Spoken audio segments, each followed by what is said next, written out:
இந்திய ராணுவத்தில் பணிபுரியும் போது 2 பிள்ளைகளும் ராவி நதியில் தவறி விழுந்து மரித்து விட்டார்கள். பிறகு அவர் மற்றும் அவர் மனைவி பிள்ளைகள் இழந்த துக்கத்தில் என்ன செய்வது என்று தெரியாமல் தவித்துக் கொண்டு இருக்கும் போது இயேசு கிறிஸ்து தரிசனம் கொடுத்து இருவரும் ஆண்டவருக்கென்று ஊழியம் செய்யும்படி அழைக்கப்பட்டார்கள்.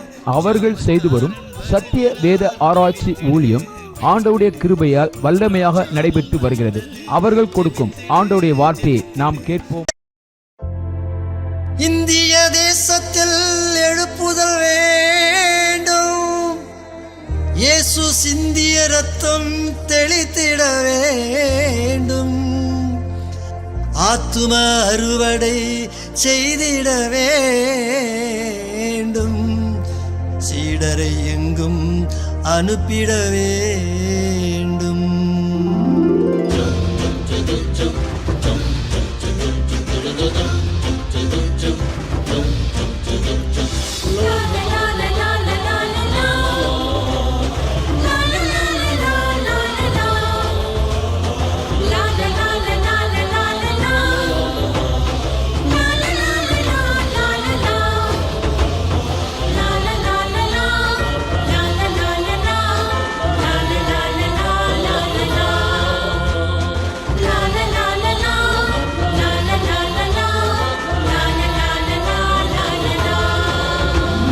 சிலுவை கொடி பறக்கட்டும், சீயோன் ராஜா வருகிறார். சிலுவை கொடி பறக்கட்டும், சீயோன் ராஜா வருகிறார். சிங்கம் போல நடந்திடு, சிறுநரிகள் ஓடிடும்.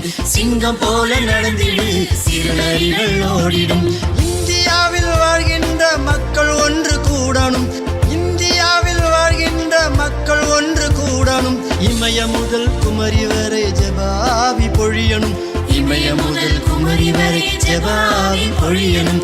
இமய முதல் குமரி வரை ஜெபாவி பொழியணும். சிலுவை கொடி பறக்கட்டும், சீயோன் ராஜா வருகிறார். சிலுவை கொடி பறக்கட்டும், சீயோன் ராஜா வருகிறார். சிங்கம் போல நடந்திடு, சிறுநரிகள் ஓடிடும். சிங்கம் போல நடந்திடு, சிறுநரிகள் ஓடிடும்.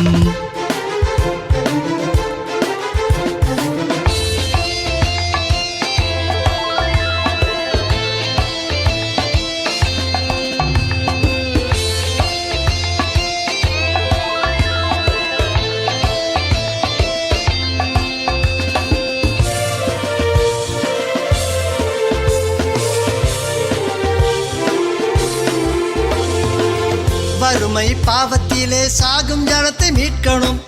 வறுமை பாவத்திலே சாகும் ஜனத்தை மீட்கணும். சாதி மத பேதமின்றி இயேசு நாமம் போற்றணும். சாதி மத பேதமின்றி இயேசு நாமம் போற்றணும். சமத்துவ சமுதாயம் சத்தம் இன்றி மலரணும். சமத்துவ சமுதாயம் சத்தம் இன்றி மலரணும். சிலுவை கொடி பறக்கட்டும், சீயோன் ராஜா வருகிறார். சிலுவை கொடி பறக்கட்டும், சீயோன் ராஜா வருகிறார். சிங்கம் போல நடந்திடு, சிறுநரிகள் ஓடிடும். சிங்கம் போல நடந்திடு, சிறுநரிகள் ஓடிடும்.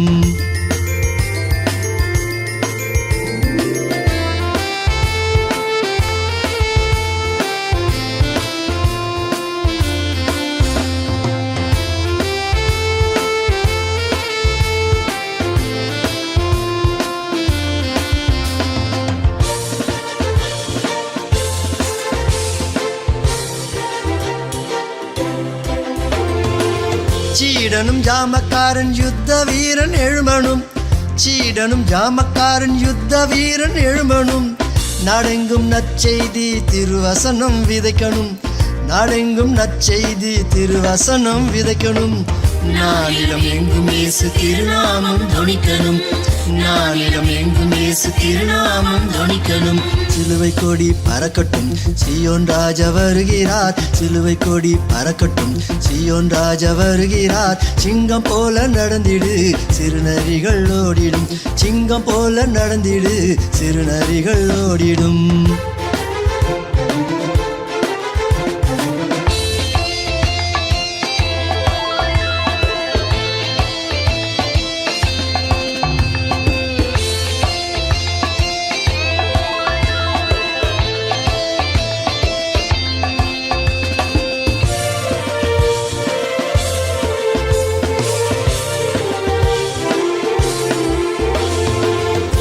வானத்தில் தூதர் கூட்டம் எக்காலதுணி கேட்கும்போது, வானத்தில் தூதர் கூட்டம் எக்காலதுணி கேட்கும்போது, இயேசு ராஜா வருவாரு எதிர்கொண்டு அழைக்கணும், இயேசு ராஜா வருவாரு எதிர்கொண்டு அழைக்கணும்.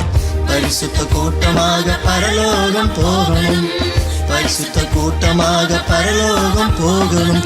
சிலுவை கொடி பறக்கட்டும், சீயோன் ராஜா வருகிறார், சிலுவை கொடி பறக்கட்டும், சீயோன் ராஜா வருகிறார். சிங்கம் போல நடந்திடு, சிறுநரிகள் ஓடிடும், சிங்கம் போல நடந்திடு, சிறுநரிகள் ஓடிடும். இந்தியாவில் வாழ்கின்ற மக்கள் ஒன்று கூடணும், இந்தியாவில் வாழ்கின்ற மக்கள் ஒன்று கூடணும். இமய முதல் குமரி வரை ஜெபாவி பொழியணும், இமய முதல் குமரி வரை ஜெபாவி பொழியணும், இமய முதல் குமரி வரை ஜெபாவி பொழியணும். சிலுவை கொடி பறக்கட்டும், சீயோன் ராஜா வருகிறார், சிலுவை கொடி பறக்கட்டும், சீயோன் ராஜா வருகிறார். சிங்கம் போல நடந்திடு, சிறுநரிகள் ஓடிடும், சிங்கம் போல நடந்திடு, சிறுநரிகள் ஓடிடும்.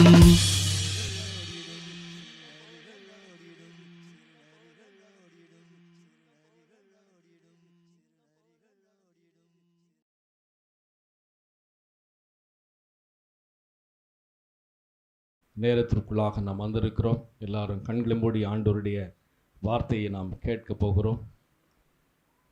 அவருடைய வார்த்தை உண்மையாகவே நம்மை புடமிடும். அவருடைய வார்த்தை நம்மை பிரயோஜனமுள்ளவர்களாய் மாற்றும். எனவே தேவ சமூகத்தில் அவருடைய வார்த்தைகள் ஒருபோதும் வீணாய் திரும்பாது. அப்படிப்பட்ட நல்ல வார்த்தையை நம்ம வீணாக திரும்ப வச்சிடக்கூடாது. எனவே தயவு செய்து தேவ சமூகத்தில் எல்லாரும் கண்களை மூடி கர்த்தரை நோக்கி பார்ப்போம். Praise the Lord. எங்கள் அன்பின் ஆண்டவரே, இந்த நல்ல வேளைக்காக நாங்கள் உம்மை துதிக்கிறோம், ஸ்தோத்தரிக்கிறோம். இயேசுவின் விலையேறப்பெற்ற நாமத்திலே உம்முடைய சமூகத்தில் எங்களை தாழ்த்தி ஒப்புவிடுகிறோம். கர்த்தாவே, இந்த நாளிலே இப்பொழுது உம்முடைய வார்த்தையை பகிர்ந்து கொடுக்க போகிற உம்முடைய தாசனுக்காக நாங்கள் ஜெபிக்கிறோம். உம்முடைய வார்த்தையை கேட்க இருக்கிற உம்முடைய பிள்ளைகளுக்காக நாங்கள் ஜெபிக்கிறோம். கர்த்தாவே, உமக்கு நன்றி. உம்முடைய வார்த்தையானது இருபுறமும் கருக்குள்ள பட்டயமாக இருக்கிறபடினாலே ஆண்டவரே, இங்கே இருக்கிற அனைவருக்கும் அது பிரயோஜனமாக இருக்கட்டும் என்று இயேசுவின் நாமத்தில் போடுகிறேன். உடைய வார்த்தையை கேட்கக்கூடாத தடைகள், பிசாசின் கிரிகள், மனிதனுடைய சூழ்ச்சிகள் நசரனாக இயேசுவின் நாமத்தில் வாய்க்காமல் போகட்டும். கர்த்தருடைய வல்லமை நம்முடைய தாசன் மூலமாய் வெளிப்படட்டும் என்று ஜெபிக்கிறேன். கர்த்தருடைய நாமம் மகிமைப்படுவதாக உமக்கே மகிமை செலுத்துகிறோம். இயேசு மூலம் ஜெபிக்கிறோம் ஜீவனுள்ள நல்ல பிதாவே, ஆமென், ஆமென். ஹல்லேலூயா. கர்த்தருடைய பரிசுத்த நாமத்திற்கு மகிமை உண்டாவதாக. இந்த நாளில் அருமையான பாஸ்டம்மாவுடைய ஆறுதல் ஜெப கூட்டத்திலே நாம் கலந்து கொண்டிருக்கிறோம். ஹல்லேலூயா. ஒரு வருடம் கடந்து போய் இந்த 2ஆம் வருடத்துக்குள்ளே நாம் வந்திருக்கிறோம். ஹல்லேலூயா. அதனால் அருமையான அவரை இழந்த அருமையான பாஸ்டையா, அவருடைய முழு குடும்பங்கள், சொந்த பந்தங்கள், சபையார் யாவருக்கும், வந்திருக்கிற அனைவருக்கும் ஆண்டவராக இயேசுவின் நாமத்தினாலே என் குடும்பத்தின் சார்பாகவும் ஊழியத்தின் சார்பாகவும் என்னுடைய நன்றியை நான் தெரிவித்துக் கொள்கிறேன். இந்த நாளில் கூட நம்ம ஆண்டவருடைய வார்த்தையை கேட்க போகிறோம். அல்லேலூயா. ஒன்று இழப்பு, ஒன்று மரணம். அல்லேலூயா. இழப்பை சரி செய்யவே முடியாது. அல்லேலூயா. அது ஆண்டவராக இயேசு ஒருவரே செய்ய முடியும். இப்போ இழந்து போன அருமையான தாயாரை, தகப்பன அருமையான பாஸ்டையை இழந்து போயிருந்தாலும் அவங்களுக்கு ஆறுதல் ஆண்டவர் தான் கொடுக்கணும். அல்லேலூயா.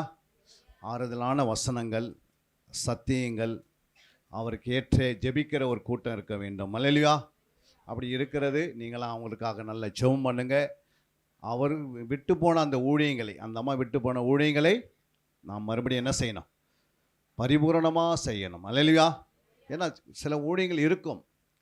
ஏன்னா அவருக்கு பாஸ்டருக்கு என்னென்ன வேணுன்றது நமக்கு தெரியாது, ஆனால் கர்த்தருக்கு தெரியும்.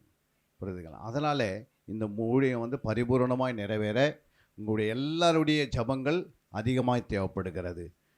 நாங்களும் 2 பிள்ளைகளை இழந்த போது அந்த இழப்பை தாங்கவே முடியல. அல்லேலூயா.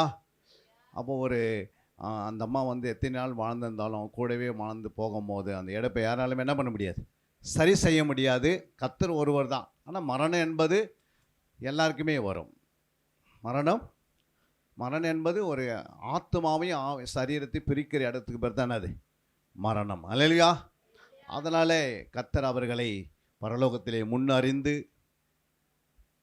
தாயின் கருவிலே அவரை முன்குறித்து ஒரு விசுவாசியாக அவர்களை கர்த்தர் அழைத்து ஒரு ஊழியமாக அவர்களை தெரிந்து கொண்டு உண்மையுள்ளொன்று என்று எண்ணி இன்று அவர்கள் மகிமையிலே பிரவேசித்திருக்கிறாங்க. அல்லேலூயா.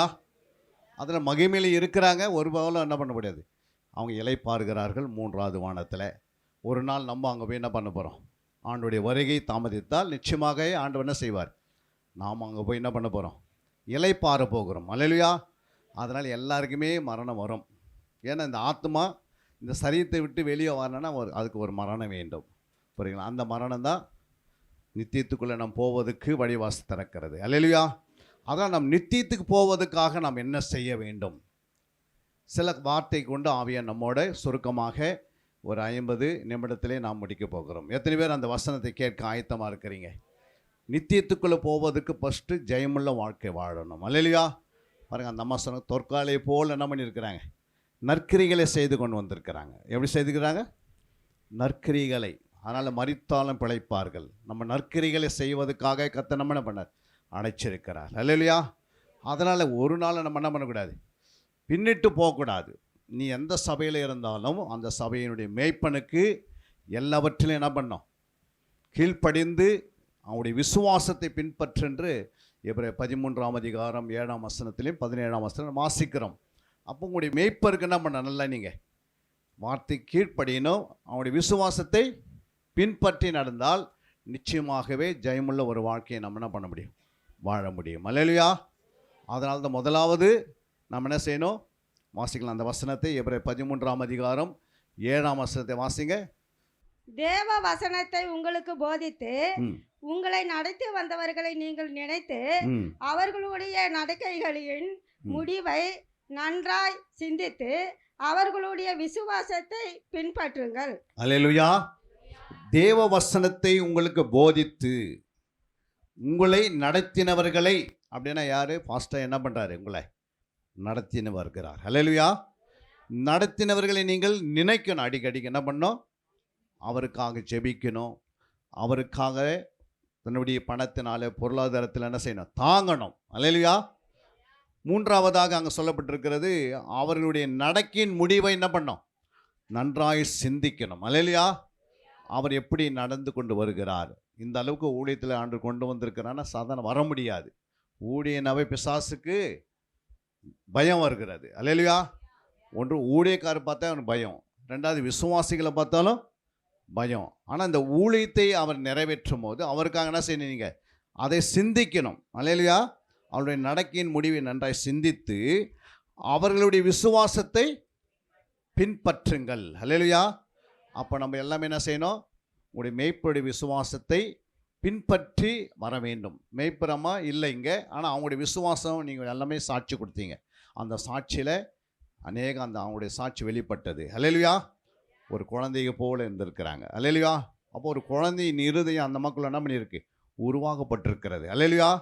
அப்போ அந்த குழந்தையை போல நம்ம பரலோக ராஜ்யத்துக்குள்ள நுழையணும். புரியுதுங்களா? அல்லேலூயா. அதே 17ஆம் வசனம் சொல்லுகிறது, உங்களை நடத்துகிறவர்கள் உங்கள் ஆத்துமக்களுக்காக உத்தரவாதம் பண்ணுகிறவர்களாய் விடுத்திருக்கிறபடியினால் அவர்கள் துக்கத்தோடு அல்ல சந்தோஷத்தோடு அதை செய்யும்படி அவர்களுக்கு கீழ்ப்படிந்து அடங்குங்கள். அவர்கள் துக்கத்தோடு அப்படி செய்தால் அது உங்களுக்கு பிரயோஜனமாக இருக்க மாட்டாதே. அல்லேலூயா. அப்போ அங்கே என்ன சொல்லப்பட்டிருக்கிறது, அவர்கள் கீழ்ப்படிந்து என்ன செய்யணுமா, அடங்கணும். அல்லேலூயா. அந்த காரியங்களை நம்ம என்ன செய்யணும், செய்து கொண்டே வரணும். அல்லேலூயா. இப்போ எங்கே இருக்கிறாங்க அம்மா, ஒரு நித்திய வீடுக்குள்ளே போயிட்டாங்க. 2 கொரிந்தியர் 5ஆம் அதிகாரம் 1ஆம் வசனம் சொல்கிறது, பூமிக்குரிய கூடாரமாகி நம்ம வீடு அழிந்து போனாலும் தேவனால் கட்டப்பட்ட கைவேலில்லாத நித்திய வீடு பரலோகத்தில் நமக்கு உண்டென்று அறிந்திருக்கிறோம். அல்லேலூயா. அப்போ இந்த பூமிக்குரிய கூடாரமாகிய இந்த வீடு அழிந்து போனாலும் நித்திய வீடு எங்கே இருக்கிறது, பரலோகத்தில் இருக்கிறது என்று நாம் அந்த விசுவாசம் இருக்க வேண்டும். இந்த ஊரில் இருக்கிற இந்த கூடாரமாகி இதே பார்த்து இந்த உலகத்தில் நம்ம வாழ்ந்து கொண்டிருக்கக்கூடாது. நித்திய வாழ்க்கைக்காக நித்திய வீட்டுக்குள்ளே நாம் பிரவேசிப்பதற்கு பிரசங்கி 5:15 சொல்கிறது, தன் தாயின் கர்ப்பத்திலிருந்து நிர்வாணாய் வந்தேன், வந்தது போலவே நிர்வாணாய் திரும்ப போவேன். அவன் தன் பிரியாசத்தினால் உண்டான பலன் ஒன்றையும் தன் கையிலே எடுத்து கொண்டு போவதில்லை. உலகத்துக்கு ஆண்டு சொல்கிறாரு. எவ்வளோதான் இந்த உலகத்தான் நாம் உடைச்சுக்கினே பிரயாசப்பட்டுக்கினே இருந்தாலும் என்ன பண்ண முடியாது, எதுவுமே கொண்டு போக முடியாது. ஆனால் நமக்கு ஆண்டவர் நிறைய கொண்டு போகிறதுக்கு வழிவாசல் திறந்து வச்சிருக்கிறார். ஹல்லேலூயா. அதனால் நம்ம பாருங்கள், யோபு 1:21 சொல்கிறது, நிர்வாணமாய் நான் என்ன பண்ணேன், தாயின் கர்ப்பத்திலிருந்து வந்தேன், நிர்வாணமாய் அவ்விடத்துக்கு திரும்புவேன். கர்த்தர் கொடுத்தார், கர்த்தர் எடுத்தார், கர்த்தருடைய நாமத்துக்கு சோத்திரம். அப்போ அந்த அளவுக்கு யோபு தெளிவாக பேசுகிறாரு. புரியுங்களா? எதுவுமே நம்ம கையிலேருந்து போகாது. ஆனால் ஒன்று மட்டும் பண்ண நம்முடைய நற்கிரிகள். ஹல்லேலூயா. 2 கொரிந்தியர் 5:10 வாசி. ஏனென்றால் சரீரத்தில் அவன் செய்த நன்மைக்காவது, ஏனென்றால் அவன் சரீரத்தில் செய்த நன்மைக்காவது தீமைக்காவது தக்க பலனை அடையும்படி நாம் எல்லாரும் கிறிஸ்துவின் நியாயசனத்துக்கு முன்பாக வெளிப்பட வேண்டும். அல்லேலூயா. அப்போ சரீரத்தில் அவரவர்கள் செய்த நன்மையாவது தீமையாவது ஒரு நாள் ஆண்டவர்கிட்ட போய் நம்ம நிற்க போகிறோம். முடிந்த அளவுக்கு நம்ம என்ன செய்யணும், தீமை செய்யாதபடிக்கு, தீமை பேசாதபடிக்கு, தீமையை என்ன பண்ணக்கூடாது, யாருக்கும் சொல்லாமல் நம்ம என்ன செய்யணும், எது சொன்னாலும் என்ன பண்ணு, பாசிட்டிவாக சொல்லு. அல்லேலூயா. நல்லதே பேசு.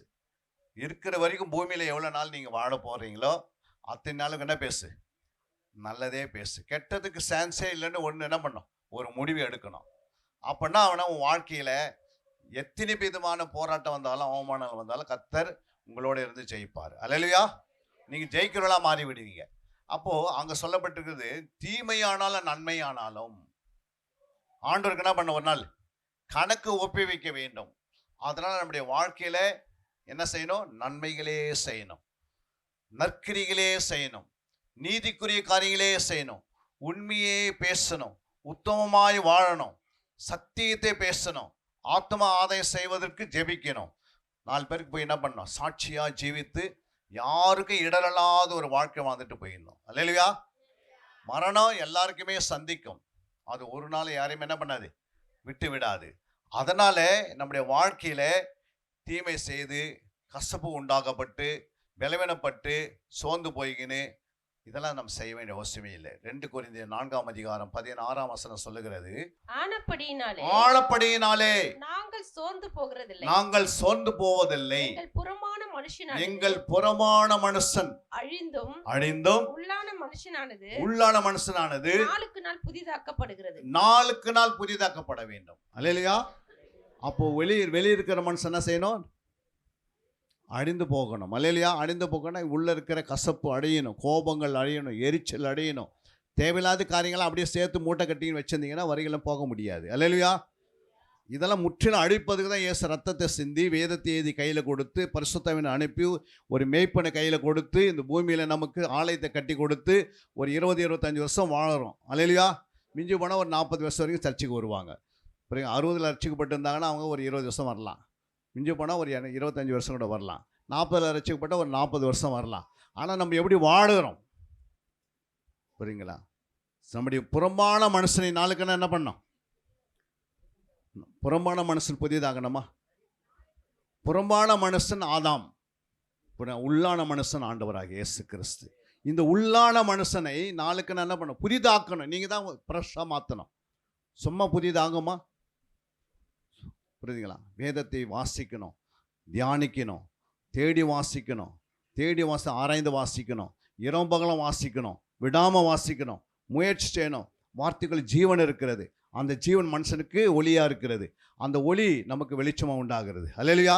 இப்போ நாளுக்கு நாள் என்ன பண்ணோம், புறமான மனுஷனை அழிவுக்கு முன்னாடி அடைப்பிட்டு உள்ளான மனுஷனை என்ன பண்ண, நாளுக்கு நாள் புதியதாக்கப்பட வேண்டும். அல்லேலூயா. அப்படி செய்கிறவங்க தான் ஒரு நல்ல ஜெயமுள்ள வாழ்க்கை வாழ முடியும். அல்லேலூயா. உள்ள இருக்கிற மனுஷனை விட்டுட்டு வெறும் வெளியிருச்ச மனுஷன் தீனி போட்டுக்கினேன், அதுக்கே நல்ல தூக்கத்தை கொடுத்துக்கினேன் இரவும் பகலமாக நீ வாழ்ந்து கொண்டு வந்தீங்கன்னா ஆலயத்துக்கு நீங்கள் சரியான நேரத்தில் வரணும். அல்லேலூயா. ஏன் அப்படின்னா அந்த அம்மா அந்த மாதிரி வாழ்ந்துட்டு போய் இருக்கிறாங்க. எந்த அம்மா? பாஸ்ட் அம்மா. அல்லேலூயா. அவங்க என்ன சொன்னாங்க, அவங்க ஆலயத்தை விட்டு எங்கேயுமே என்ன பண்ண மாட்டாங்க, அந்த அளவுக்கு போக மாட்டாங்க. அந்த அளவுக்கு தேவனுடைய ஆலயத்தில் நின்று என்ன பண்ணியிருக்கிறாங்க, ஆண்டவருக்காக நிலைத்திருந்து ஜெபம் பண்ணியிருக்கிறாங்க, நற்கிரிகளை செய்திருக்கிறாங்க. அப்படி ஒவ்வொரு தேவனுடைய பிள்ளைகள் என்ன பண்ணோம், கர்த்தருடைய ராஜ்யத்தை கட்டி எழுப்புவதில் நாம் முன்னே இருக்க வேண்டும். அல்லேலூயா. அது மட்டும் இல்ல, ஆண்டவர் யோபு இன்னொரு வசனம் வாசிக்கிறார். சங்கீதம் 49:17 சொல்லுகிறது, அவன் மரிக்கும் போது ஒன்றும் கொண்டு போவதில்லை, அவன் மகிமை அவனை பின்பற்றி செல்வதும் இல்லை. ஹல்லேலூயா. எவ்வளோதான் மகிமை அந்த உலகத்தில் வாழ்ந்தாலும் அந்த மகிமை என்ன பண்ணாது, போகாது, இந்த பூமியோடு நின்றுடும். ஹல்லேலூயா. எவ்வளோ படிப்பு இருந்தாலும் எவ்வளோ அந்தஸ்து இருந்தாலும் நீ கர்த்தருக்காக செய்யணும், அது மட்டும்தான் பரலோகத்துக்கு போவோம். பூமியில் நீ என்ன செய்தாலும் கர்த்தருக்காக செய்யணும், கர்த்தருக்காகவே வாழணும். ஹல்லேலூயா. அதை மட்டும் நான் சொல்கிறேன். 1 தீமோத்தேயு 6:7 சொல்லுவது, உலகத்திலே நாம் ஒன்றும் கொண்டு வந்தும் இல்லை, இதிலிருந்து ஒன்றும் கொண்டு போவதும் இல்லை என்பது நிச்சயம். இதெல்லாம் வந்த வசனத்திலே நமக்கு ஆண்டு தெளிவாக சொல்லிட்டாரு. அதெல்லாம் இந்த பூமிக்காக நம்ம வாழ்ந்து நம்முடைய நேரத்தை செலவு பண்ணக்கூடாது. ஹல்லேலூயா. அது மட்டும் இல்லை, இன்னொரு வசனத்தை நாம் வாசிக்கலாங்க. எப்படி நாம் ஜெயம் கொள்ள வேண்டும் அப்படின்னு சொல்லப்பட்டால் ரோமர் 8:37 சொல்லுகிறது, இவைகள் எல்லாவற்றிலேயும் நாம் நம்மில் அன்பு கூறுகளாலே முற்றும் ஜெயக்கொள்ளுகளா இருக்கிறோம். அல்லேலூயா. அல்லேலூயா. அப்போ என்ன முற்றும் ஜெயந்து அந்த சொல்லப்பட்டது 36 வாசிக்கும் போது அதுல கிறிஸ்துவின் அன்பை விட்டு நம்மை பிரிப்பவன் யார்? கிறிஸ்துவின் அன்பை விட்டு நம்மை பிரிப்பவன் யார்? உபத்திரமோ வியாக்குலமோ துன்பமோ பசியோ நிர்வாணமோ நாசமோசமோ பட்டயமோ இவை எல்லாவற்றிலேயும் நாம் நம்மில் அன்பு கூறுவராலே முற்றும் ஜெயங்கொள்ளுவர்களாய் இருக்கிறோம். அல்லேலூயா. எப்படி இருக்கிறோம்? முற்றிலும் ஜெயமான ஒரு ஜீவியம் கிறிஸ்தவங்கள் தான் வாழ முடியும். அல்லேலூயா. எவ்வளோ பெரிய உபத்திரம் வந்தாலும், எவ்வளோ பெரிய இழப்புகள் வந்தாலும், எவ்வளோ பெரிய கடினமான காரியங்கள் நமக்கு வந்தாலும், இல்லை நமக்கு ஒன்றுமே இல்லை அப்படின்னாலும் அந்த அன்பு நம்மை விட்டு பிரிக்கக்கூடாது. அல்லேலூயா. அந்த கிறிஸ்துவின் அன்பு நம்மை நெருக்கி ஏவி கொண்டே இருக்கும். அப்போ கிறிஸ்துவின் அன்பு தான் முக்கியம். இன்னைக்கு இயேசு அன்பு கூறலைன்னா நம்மளாம் ரட்சிக்கப்பட்டிருக்க மாட்டோம். அல்லேலூயா. அந்த அன்பு நமக்கு இலவசமாய் கொடுத்தார். அதே அன்பில் நம்ம என்ன செய்யணும்? வளரணும். அன்பு பாருங்க, அன்புக்கு நிகர் எதுவுமே கிடையாது. நீ யாராவது அன்பு கூர்ந்துட்டே அப்படின்னா அவங்க உனக்கு விரோதமாக எந்த காரியத்தையும் செய்ய முடியாது. அல்லேலூயா. அன்பினாலே சபையை கட்டுறோம், அன்பினாலேயே குடும்பத்தை கட்டுறோம், அன்பினாலே தேசத்தை கட்டணும். அல்லேலூயா. அன்பினாலே தான் கட்டணும். ஏன்னா உபத்திரங்கள், பாடுகள், துன்பங்கள், உனக்கு எல்லா விதமான போராட்டங்கள், அவமானங்கள், நிந்தைகள் எல்லாம் வந்து கொண்டே இருக்கும். ஆனால் அன்பு மட்டும் நமக்கு நிலைத்திருந்தால் போதும். அதை யோவான் 15 நான் வாசிக்கிறோம். 8 9 வாசிக்கும் போது வாசிக்கலாம். நீங்கள் எண்ணிலும் என் வார்த்தைகள் உங்களிலும் நிலைத்திருந்தால் நீங்கள் கேட்டுக்கொள்வது எதுவோ அது உங்களுக்கு செய்யப்படும். நீங்கள் மிகுந்த கனிகளை கொடுப்பதினால் என் பிதா மகிமைப்படுவார். எனக்கு சீஷரா இருப்பீங்க. அடுத்த வசனம் பாருங்க, என்ன சொல்றாரு பாருங்க. பிதா என்னில் அன்பா இருக்கிறது போல நானும் உங்களில் அன்பா இருக்கிறேன். என்னுடைய அன்பில் என்ன பண்ணுங்க? நிலைத்திரு. அப்ப அன்பில் ஒருத்தர் நிலைத்திருக்கும் போது எவ்வளவு பேர் உபத்திரம் வந்தாலும் அது வந்தவனுமே ஓடும். அல்லேலூயா. பாடு உபத்திரம் கிறிஸ்துவம் ஒருத்தர் உண்மையான கிறிஸ்துவங்க இருக்கிறாங்களா அவங்களுக்கு நிறைய பாடுகள் வந்துனே இருக்கும். அல்லேலூயா. நிறைய உபத்திரங்கள் வரும், நிறைய துன்பங்கள் வரும். சுகபோகமான வாழ்க்கை வாழ்வதற்காக நம்ம கிறிஸ்துக்குள்ளே வரல. கிறிஸ்துவை எப்போ நீங்கள் ஏற்றுக்கொண்டீங்களோ அன்னில தலைவலி ஸ்டார்ட் ஆகிடுது. அல்லேலூயா. ஆனால் தலைவலியில் இருன்னு சொல்ல அது கொஞ்ச நாள் வந்து என்ன பண்ணோம், நம்ம விட்டு போயிடும். ஏன்னா இயேசு நமக்குள்ளே இருக்கிறார். கொலோசியர் 1:27-28 வாசிக்கும் போது இயேசு என்ன சொல்கிறார்? புறஜாதிகளுக்குள்ளே விளங்கிய இந்த ரகசியத்தில் உள்ள மகிமையின் ஐஸ்வர்யம் இன்னதென்று தேவன் தம்முடைய பரிசுத்தவான்களுக்கு தெரியப்படுத்த சித்தமானார்.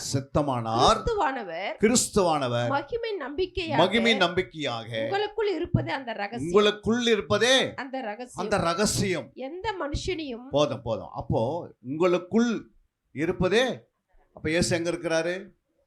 நமக்குள்ளே இருக்கிறாரு. ஒரு மெமரி கார்டு எடுத்து பாருங்க. அந்த மெமரி கார்டில் அழகாக ஒரு அம்மா பாட்டு பாடியிருக்கிறாங்க, அந்த பாட்டுக்கு டான்ஸ் ஆடி இருக்கிறாங்க. ஆனால் மெமரி கார்டை பார்த்தா இருக்குமா தெரியுமா? அதில் அது எப்படி இருக்குது? ஒரு பிளாஸ்டிக்காக இருக்குது, ஒரு 3 கம்பி இருக்குது, அவ்வளோதான். ஆனால் அதுக்குள்ளே யார் இருக்கிறது? ஒரு சாதாரண ஒரு மனுஷன் கண்டுபிடிச்ச ஒரு மெமரி கார்டுக்குள்ளே ஒரு மனுஷனை வைக்க முடியும்னா அப்போ ஆண்டவராக இயேசு நமக்குள்ளே வந்து வாசம் பண்ணுறாரு உள்ளான மனசுக்குள்ளே. அதையே நம்ம விசுவாசிக்க மாட்டேன்றோம். இயேசு எங்கேமா இருக்கிறாருன்னா அங்கே இருக்கிறாரு, இங்கே இருக்கிறாரு, பல இடங்களுக்கு போய் பார்த்துட்டு வர அப்படின்னு சில விசுவாசிங்க என்ன பண்ணுறாங்க? காலையில் பைபிள் எடுத்துன்னு ஊரெல்லாம் சுற்றுறாங்க. ஆனால் இயேசு எங்கே இருக்கிறாரு? மகிமையின் நம்பிக்கையாக உனக்குள்ள இருப்பது இந்த ரகசியம், சீக்ரெட். புரியுங்களா? அவர் எங்கே இருக்கிறாரு? உனக்குள்ளே இருக்கிறார். அதான் சொல்கிறார், உனக்குள்ளே இருக்கிறவர் யார்? பெரியவர். இந்த உலகத்தின் இருக்கிறவனை காட்டிலும் உனக்குள்ளே இருக்கிறவர் பெரியவர். அவர் பெரியவர் எப்படி இருக்கிறாரு? ஒரு மருத்துவராக இருக்கிறாரு, உனக்கு நன்மை செய்கிறவராக இருக்கிறாரு, உனக்கு ஒரு ஆலோசனை கர்த்தராக இருக்கிறாரு, உன்னை விடுவிக்கிறவராக இருக்கிறாரு, உன் ஊழியத்தை விரிவாக்குவா இருக்கிறாரு, நீ கேட்கும் போதெல்லாம் உனக்கு ஆலோசனை கொடுக்கிறாரு. அவர் உனக்குள்ளே இருக்கிறாரு எப்போ நீ நினைக்கிறாயோ அன்றைக்கி தான் உன்னுடைய வாழ்க்கையில் எல்லா நன்மைகளும் வந்து சேரும். அல்லேலூயா. அப்போ இயேசு உனக்குள்ளே இருக்கிறதே அறியாமல் இருந்தால் எப்படி இருக்கும்? யோசித்து பாருங்க. மகிமையின் நம்பிக்கையாக கிறிஸ்து எங்கே இருக்கிறாரு? உனக்குள்ளே இருக்க. 25ஆம் வசனத்தை பார்த்தீங்கன்னா அதில் தெளிவாக சொல்கிற பாருங்க. ஆதி காலங்களுக்கும் தலைமுறை தலைமுறைகளுக்கும் மறைவாய் இருந்து இப்பொழுது அவருடைய பரிசுத்தவான்களுக்கு வெளியாக்கப்பட்ட ரகசியமாகிய தேவ வசனத்தை பூரணமா தெரியப்படுத்துகிறார். ஆதி காலங்களுக்கும் தலைமுறை தலைமுறைக்கும் மறைவா இருந்தார். அப்ப இயேசு என்ன பண்ணியிருந்தாரு? ஆதி காலங்களுக்கும் தலைமுறை தலைமுறைக்கும் இயேசு என்ன பண்ணிட்டாரு? மறைந்திருந்தார். அல்லேலூயா. ஆனால் இப்போது எங்க இருக்கிறாரு? நமக்குள்ள இருக்கிறார். அப்போ ஆதி காலம் என்பது இந்த உலகம் உண்டாகிறதுக்கு முன்பாகவே இயேசு ஆதி காலத்தில் வாழ்ந்த எல்லாருக்குமே மறைவாக இருந்தார். புரியுதுங்களா? எந்த தூதருக்கும் தெரியாது இயேசு ஒருத்தர் இருக்கிறாருன்னு. அல்லேலூயா. தலைமுறை தலைமுறை என்பது மத்தேயு 1ஆம் அதிகாரம் 17 வாசிக்கும் போது அங்கே சொல்லப்பட்டிருக்கிறது 42 தலைமுறைன்னு சொல்றாரு. அல்லேலூயா. வாசிங்க. விதமாக உண்டான தலைமுறைகள் எல்லாம் ஆபிரகாம் முதல் தாவீது வரைக்கும் 14 தலைமுறைகளும். பாருங்க, ஆபிரகாம் முதல் தாவீது வரைக்கும் எத்தனை தலைமுறை? 14 தலைமுறை. ஆபிரகாம் முதல் தாவீது வரைக்கும் பைபிளை வாசித்து பாருங்க, 14 தலைமுறை எழுதி வச்சிருக்கிறாரு. அல்லேலூயா. அதுக்கு பிறகு தாவீது முதல் பாபிலோனுக்கு சிறைப்பட்டு போன காலம் வரைக்கும் 14 முறைகள். அப்ப தாவீது முதல் பாபிலோன் வரைக்கும் எத்தனை தலைமுறை? 14 தலைமுறை. அதுக்கு அடுத்தது பாபிலோனுக்கு சிறைப்பட்டு போன காலம் முதல் கிறிஸ்து வரைக்கும் 14 தலைமுறை. பாருங்க, பாபிலோன்ல இருந்து சிறைப்பட்டு போன காலம் முதல் கிறிஸ்து பிறக்கிற வரைக்கும் எத்தனை தலைமுறை? 14 தலைமுறைகள். மொத்தம் எத்தனை தலைமுறை? 42 தலைமுறை. ஒரு தலைமுறைக்கு எத்தனை வருடம்? ஒரு தலைமுறைக்கு எத்தனை வருடம்? 35 வருடம் என்று நான் சொல்லலை. நீங்கள் யோபின் புஸ்தகம் கடைசி அதிகாரம் கடைசி 2 வசனத்தை வாசித்தீங்கன்னா, இதற்கு பின்பு யோபு 140 வருஷம் உயிரோடு இருந்து 4 தலைமுறைகளாக தன் பிள்ளைகளையும் தன் பிள்ளைகளுடைய பிள்ளைகளையும் கண்டான். அல்லேலூயா. அல்லேலூயா. அப்ப யோபு என்ன பண்ணாரு? இதற்கு பின்பு 140 வருஷம் வாழ்ந்தாரு. 140 நீங்க 4 தலைமுறைன்னு கணக்கு போட்டா ஒரு தலைமுறைக்கு எத்தனை வயசு? 35 வருடம். அப்போது 42 × 35 நீங்கள் மல்டிப்ளை பண்ணி பார்த்தீங்கன்னா எத்தனை வருஷம் ஆகுது? கிட்டத்தட்ட 1470 வருஷம் என்ன பண்ணியிருக்கிறாரு? ஆபிரகாம் முதல் இயேசு பிறக்கிற நாட்கள் வரைக்கும் கடந்தது. ஆபிரகாமை ஆண்டவர் அடைக்கிறாரு. ஆபிரகாம் மூலமாக என்ன பண்ணுறாரு? சந்ததியை உருவாக்கி கொண்டு வராரு. ஆபிரகாம் சந்ததியில் தான் இயேசு வராரு. அல்லேலூயா. இப்படியே வந்து என்ன பண்ணுறாரு? அவர் இயேசு வந்து என்னைக்கு பிறக்கிறாரோ அன்றைக்கி எத்தனை வருஷம் முடிஞ்சிருச்சு?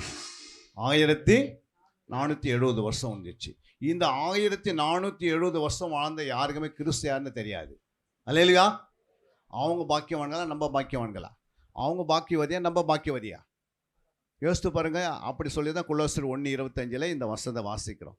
அப்போ 1470 வருஷம் வரைக்கும் மறைவாக இருந்தவர் ஆதி காலம் முதல் தூதர்களுக்கும் யாருக்கும் அறியாமல் இருந்த காலங்களிலே இயேசு கிறிஸ்து எங்கே வந்து வாழறாரு?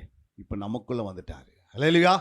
இப்போ நமக்குள்ளே வந்து இயேசு நமக்குள்ளே வந்துட்டு இன்றைக்கி நிறைய தேவனுடைய பிள்ளைங்க இங்கே அங்கே அலைந்து தெரியுது. அல்லேலூயா.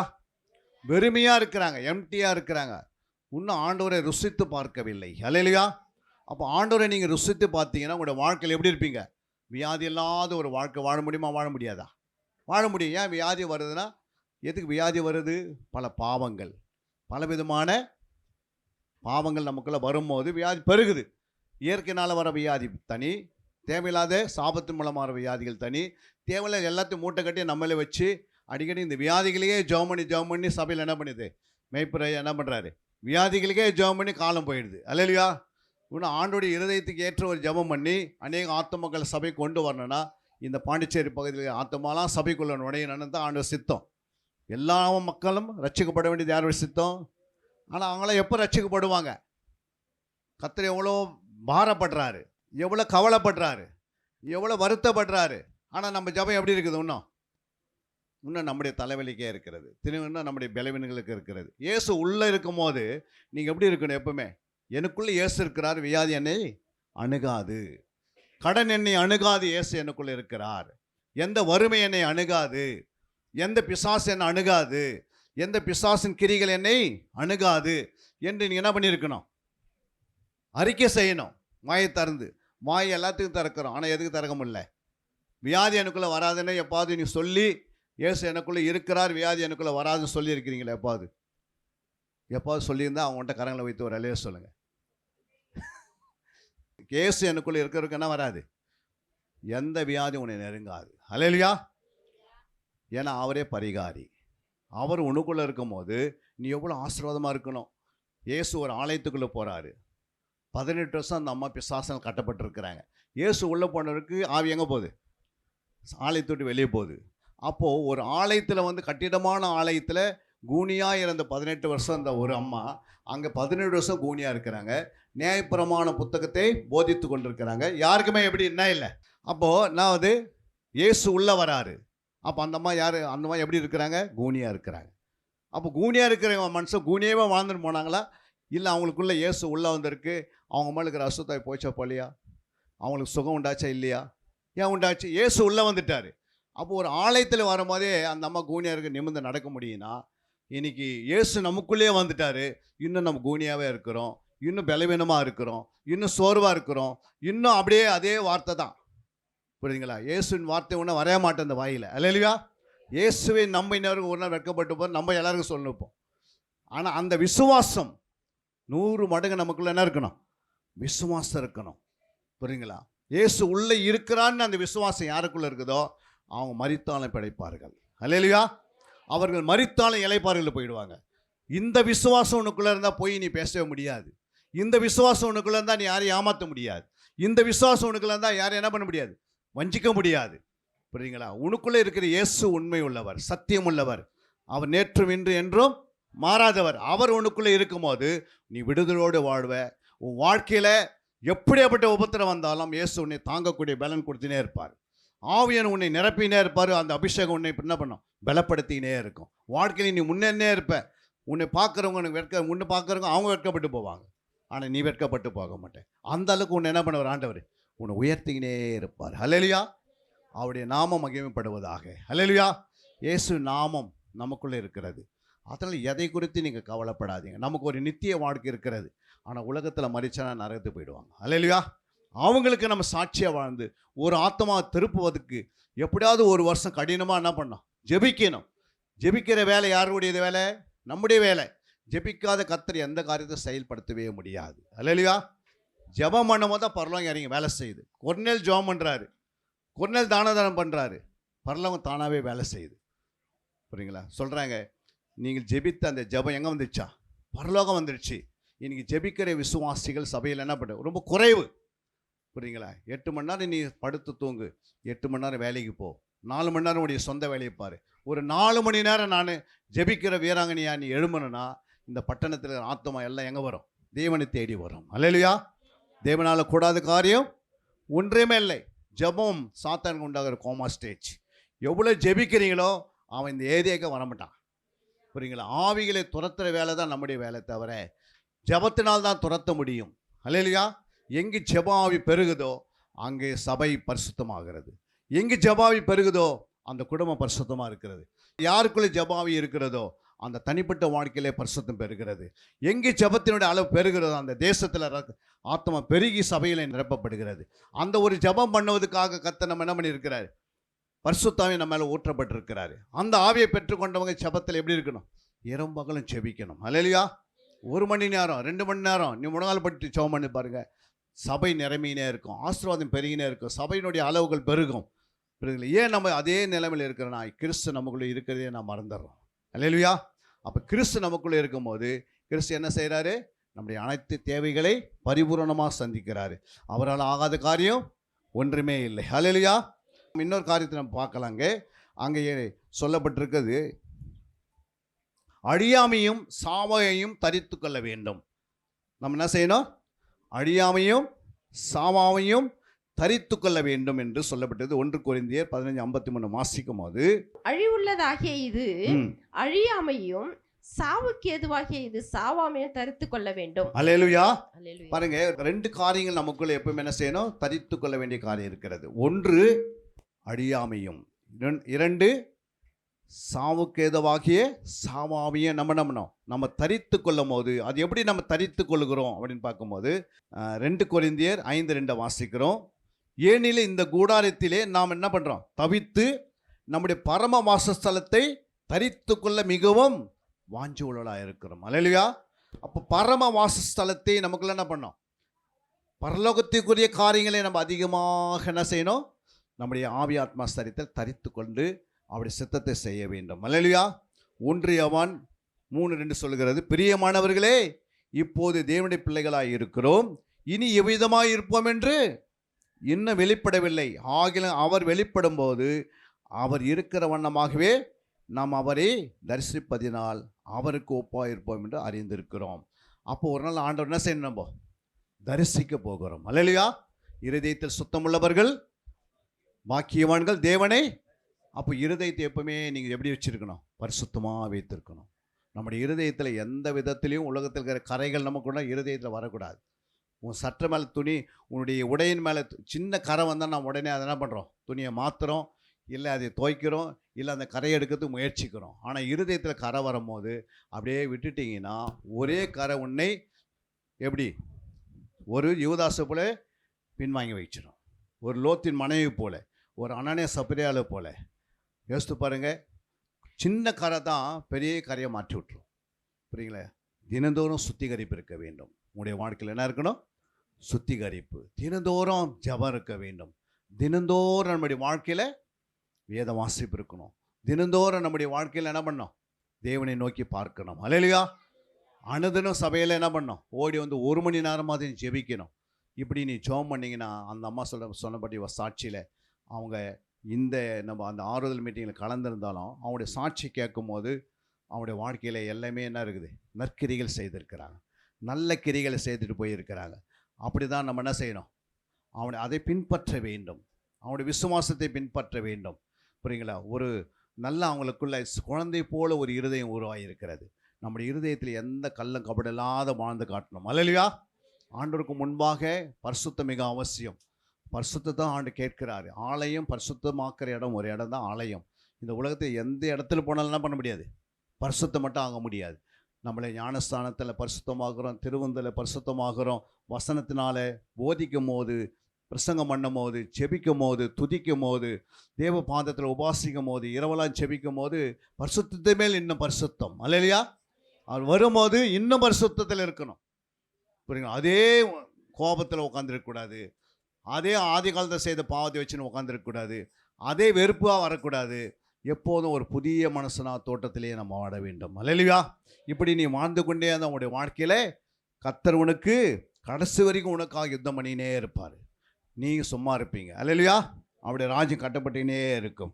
அது மட்டும் இல்லை, ஆண்டவர் சொல்கிறாரு ரோமரில் 2ஆம் அதிகாரம் 7ஆம் வசனம், சோர்ந்து போகாமல் நற்கிரிகளை செய்து மகிமையும் கனத்தையும் அழியாமையும் தேடுகிறவர்களுக்கு நித்திய ஜீவன் அளிப்பார். அல்லேலூயா. அப்போ சோர்ந்து போகாமல் எப்போது என்ன பண்ணோம்? உங்கள் பாஸ்டம்மா மாதிரியே என்ன பண்ணணும்? நீங்கள் நற்கிரிகளே செய்யணும். எத்தனை பேர் செய்ய போகிறீங்க நற்கிரிகள்? அல்லேலூயா. நற்கிரிகள் மூலம் தான் ஆத்மா ஆதாயம் பண்ண முடியும். நற்கிரிகள் மூலம் தான் சாட்சியாக ஜீவிக்க முடியும். நற்கிரிகள் மூலமாக தான் உங்களுடைய வாழ்க்கையில் முன்னேற்றம் வரும். அதனால் ஒவ்வொரு வருடங்களும் இந்த 2025 உங்களுடைய பாஸ்டம்மா எவ்வளோ நற்கிரிகளை செய்துன்னு நம்ம சாட்சி கேட்குறோம். சாட்சி கொஞ்ச நேரத்தில் கேட்டுட்டோம், ஆனால் அவங்களுடைய வாழ்க்கையில் எவ்வளோ நற்கிரியை செய்திருப்பாங்க, எவ்வளோ நன்மைகளை செய்திருப்பாங்க. ஒரு ஊழியக்காரமாக இருந்து எத்தனை பாடுகள் உபத்திரம் வந்தாலும் அதுக்கு நடுவில் நற்கிரிகளை செய்திருக்கிறாங்கன்னா விசுவாசிகளும் அப்படியே நற்கிரிகளை செய்து தேவனுடைய ராஜ்யத்தை நீங்கள் கட்டி எழுப்பணும். எபேசியர் 4ஆம் அதிகாரம் 24 வாசிக்கிறோம். மெய்யான நீதியிலும் பரிசுத்தத்திலும் தேவனுடைய சாயலாக சிருஷ்டிக்கப்பட்ட புதிய மனுஷனை நாம் தரித்து கொள்ள வேண்டும். அல்லேலூயா. மெய்யான நீதியிலும் மெய்யான நீதியிலும் பரிசுத்தத்திலும் தேவனுடைய சாயலாக சிருஷ்டிக்கப்பட்ட புதிய மனுஷனை தரித்துக் கொள்ளுங்கள். எப்பவுமே என்ன பண்ண புதிய மனுஷனா இருக்கணும். அப்ப மெய்யான நீதி மெய்யான உண்மையில இருக்கணும், சத்தியத்துல நிக்கணும். புரியுங்களா? சோறு வரும், ஆனா என்ன பண்ண இந்த சரீரம் இருக்கிற வரைக்கும் நமக்கு பலவீனம் தாக்கும், பிசாசு தாக்கத்துக்கு முயற்சி பண்ணுவான். ஆனா நீ ஆவில நிரம்ப நிரம்ப நிரம்ப இந்த சரீரத்தில் ஒன்றை அணுகாது. அல்லேலூயா. ஆவிலே நீ வளரணும். ஆவிக்குரிய பிள்ளைகள் ஆவிலே வளர்ந்து மரணம் சந்திக்கும் போது அழகாக கண்ணை மூடும் போது 3வது வானத்தில் இருக்கிற பேரடசுக்குள்ள என்ன பண்ண போய் நம்ம இலை பாருவோம். அல்லேலூயா. கர்த்தர் நமக்கு இந்த காரியத்தை செய்திருக்கிறார். அவர் மரித்தார், அவரே என்ன பண்ணியிருக்கிறார், 3ஆம் நாள் உயிரோடு எழுந்தார். அல்லேலூயா. உயிரோடு எழுந்தவர் நமக்கு சொல்லிட்டு போயிருக்கிறார், நான் எங்கே இருக்கிறேனோ நீங்கள் அங்கே வருவீர்கள். அல்லேலூயா. அப்போ அவ்வளோ ஒரு நிச்சயமான ஒரு வார்த்தையை சொல்லியிருக்கும் போது அருமையான தாயார் அவர்கள் அவனுடைய இழப்பு இந்த வீட்டுக்கு இருந்தாலும் அந்த இழப்புகள் மத்தியில் பல ஆத்மாக்கள் புதிதாக்கப்படுகிறது. அல்லேலூயா. அவனுடைய இழப்பின் மூலமாக நம்ம என்ன செய்கிறோம், ஒரு நற்கிரியில் செய்ய ஆரம்பிக்கிறோம். ஆண்டவர் எடுத்துக்கொள்ளது அவருக்கு தெரியும். அல்லேலூயா. மரணமும் ஜீவனும் அவருடைய கரத்தில் தான் இருக்கிறது, உயிர்த்தெழுதலும் ஜீவனும் அவர் தான். புரியுங்களா? நமக்கு உயிர் போகணும்னா நம்ம தானாலாம் போகாது, தேவனுடைய நம்ம இறக்க நம்ம மேலே வரணும். அல்லேலூயா. அவர் அழைக்கும் போது தானாக நம்ம போயிடுவோம். நீதிமான்களுக்கு அவனுடைய மரணத்தில் நம்பிக்கை உண்டு. அல்லேலூயா. நமக்கு நம்பிக்கை இருக்குது, இன்னும் எவ்வளோ நாள் வாழ போகிறேன்னு. ஆனால் உலக மக்களுக்கு நம்பிக்கையே இருக்காது. புரியுதுங்களா? அவங்களுக்கு சடன்லி என்ன பண்ண ஆபத்து காலம் வரும்போது டக்குன்னு ஆள் காணாது போயிடுவாங்க. ஆனால் நீதிமான்களுக்கு தன் மரணத்தில் நம்பிக்கை உண்டு. ஏசாயா 57ஆம் அதிகாரம் 1-2 வாசிக்கிறோம். வாசிங்க. நீதிமான் மடிந்து போகிறான், நீதிமான் மடிந்து போகிறான், ஒருவர் அதை மனதில் வைக்கிறதில்லை, ஒருவன் அதை மனதில் வைப்பதில்லை, புத்திமான்கள் புத்திமான்கள் எடுத்துக்கொள்ளப்படுகிறார்கள். ஆனாலும் தீங்கு வராதற்கு முன்னே, தீங்கு வரத்துக்கு முன்பாகவே ஒரு மகா உபத்திர காலம் ஒன்று இருக்கிறது, பயங்கரமான தீங்கு. அதில் தப்பிக்கிறவர்கள் யாரு? புத்தி உள்ள கண்ணிக்கு தப்பிப்பாங்க, கற்புள்ள கண்ணிக்கு தப்பிச்சிடுவாங்க, நீதி உள்ளவர்களாம் தப்பிப்பாங்க. வரிகள் எடுத்துக்கொள்ளப்பட்ட பிறகு ஒரு தீங்கு நாள் வருகிறது, அதான் மகா உபத்திர காலம். அதில் போய் நம்ம சிக்கக்கூடாது. புத்தி இல்லாத கண்ணிக்கு சிக்கிட்டாங்க. அது அடுத்த வசனம் பாருங்க.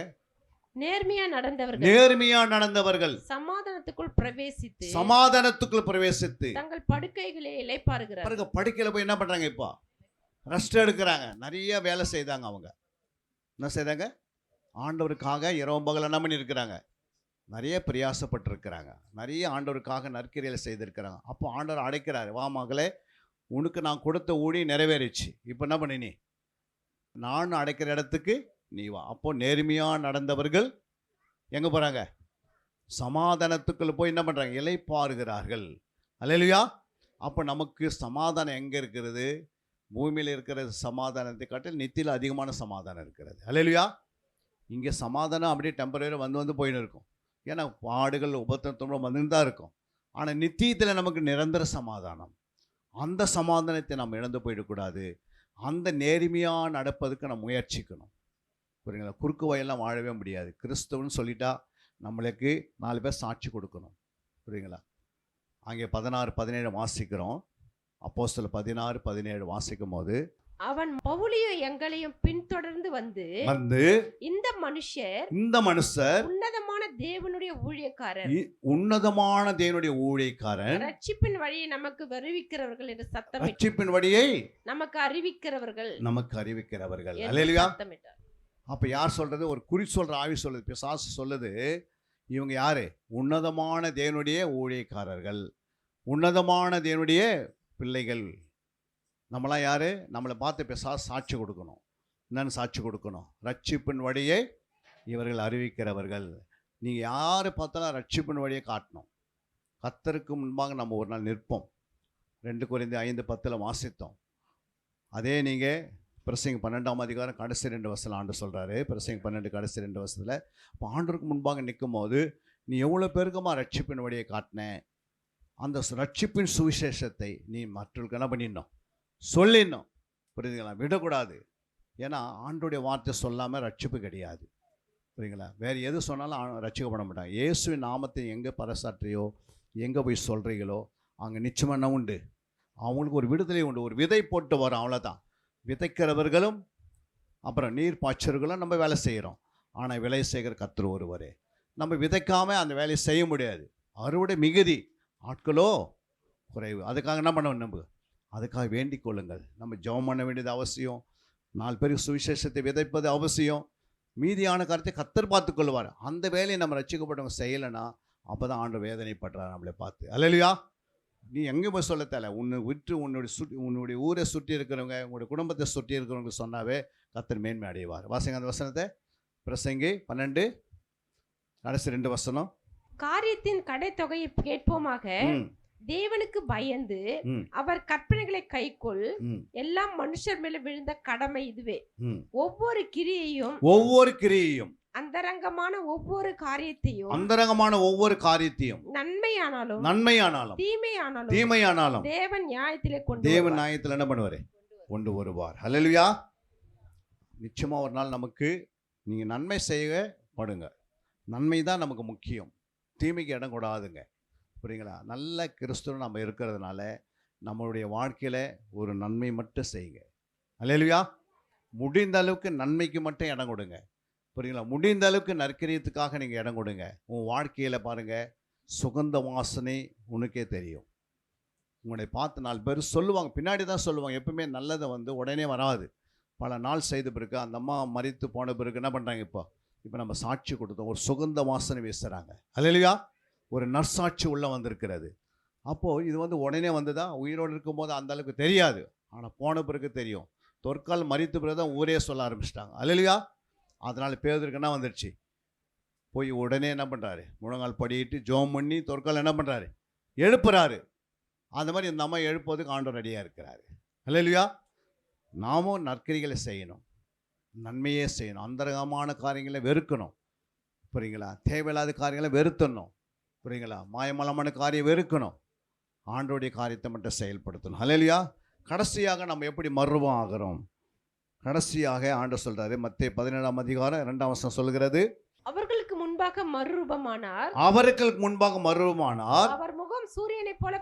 அவர் முகம் சூரியனைப் போல பிரகாசித்தது. அவர் வஸ்திரம் வெளிச்சத்தைப் போல் வெண்மையாயிற்று. ஹல்லேலூயா. ஒரு மறுரூப சாயல் நமக்கு ஆண்டவர் கொடுப்பாரு. அதுதான் 1 கொரிந்தியர் 15ஆம் அதிகாரம் 51. இதோ ஒரு ரகசியத்தை உங்களுக்கு அறிவிக்கிறேன். நாம் எல்லாரும் நித்திரை அடைவதில்லை. ஆகிலும் கடைசி எக்காலம் தொனிக்கும் போது ஒரு நிமிஷத்திலே ஒரு இமைப்பொழுதிலே நாம் எல்லாரும் மறுரூபமாக்கப்படுவோம். யார் எல்லாரும்? நாம் எல்லாரும் என்ன ஆயிடுவோம்? அப்போ மறுரூபம் ஆகும்போது அவங்க எப்படி இருப்பாங்கன்னு தான் இங்கே இயேசு அதை காட்டுறாரு. பூமியில் இருக்கும்போது பாருங்க, அவருக்கு முன்பாக மறுரூபமானார். அவர் முகம் சூரியனை போல பிரகாசித்தது. அப்போ ஒருத்தர் மறுரூபமாகனா அவங்க முகம் எப்படி இருக்கும்? சூரியனை போல பிரகாசிக்கும். அவர் வஸ்திரம் எப்படி இருக்கும்? வெளிச்சத்தை போல வெண்மையாயிற்று. அப்போ முகம் ஒரு பக்கம் சூரியனை போல பிரகாசிக்கும், இரண்டாவது வெண்மையான வஸ்திரங்களை போல என்ன பண்ணோம்? அப்போ இதெல்லாம் சும்மா கிடைக்குமா? சொல்லுங்க. அவருக்குள் நம்ம என்ன செய்யணும்? அவர் நமக்குள்ள இருக்கிறாரு. மறுரூப செயல். அடுத்தது பாருங்க, இன்னொரு வசனம் வாசிக்கிறாங்க. சொல்லப்பட்டு ரோமர் 12:2, நீங்கள் இந்த பிரதிமத்திற்கு ஒத்த வேஷத்தை அறியாமல் தேவனுடைய நன்மையும் பிரியமை பரிபூர்ணமான சித்தம் என்னதென்று பகுத்தறியத்தக்கதாக உங்கள் மனம் புதிதாகிறதுனால மறுரூபாகுங்கள். அல்லேலூயா. அங்கே என்ன சொல்? பகுத்தறிவு உருவாகும் போது என்ன உண்டாயிருது? மனம் புதிதாகிறது. அப்போது அறிவு அறியணும். ஃபஸ்ட்டு அறிவு அடைஞ்சிக்கணும். நீதிமொழிகள் 2ஆம் அதிகாரம் 10 சொல்கிறது, அவருடைய வார்த்தை நம்முடைய இருதயத்தில் ஞானம் அடைகிறோம். அந்த ஞானத்தினால் அறிவு ஆத்மாக்கு என்னாவது டிரான்ஸ்ஃபர் ஆகும்போது ஆத்மா இன்பம் அடைகிறது. அல்லேலூயா. வாசிங்க நீதிமொழிகள் 2:10. ஞானம் உன் இருதயத்தில் பிரவேசித்து, பாருங்க, ஞானம் உன் இருதயத்தில் பிரவேசித்து அறிவு உன் ஆத்மாக்கு இன்பமா இருக்கும்போது நல்ல யோசனை உன்னை காப்பாற்றும். நல்ல யோசனையை காப்பாற்றும். புத்தி உன்னை பாதுகாக்கும். போதும். அப்போ ஞான இருதயத்தில் பிரவேசிக்கும் போது ஆத்மாக்கு என்ன உண்டாகுது? இன்பம் உண்டாகுதம்மா. சமாதானம், சந்தோஷம், மனமகிழ்ச்சி. நம்முடைய உள்ளுக்கிற ஆத்மா நாளுக்கெல்லாம் என்ன செய்யணும்? மனமகிழ்ச்சியாக இருக்கணும். ஆண்டவர் சொன்ன எப்போதும் சந்தோஷமாக இருங்க. புரியுங்களா? எப்போதும் சந்தோஷம் எப்படி இருக்க முடியும்?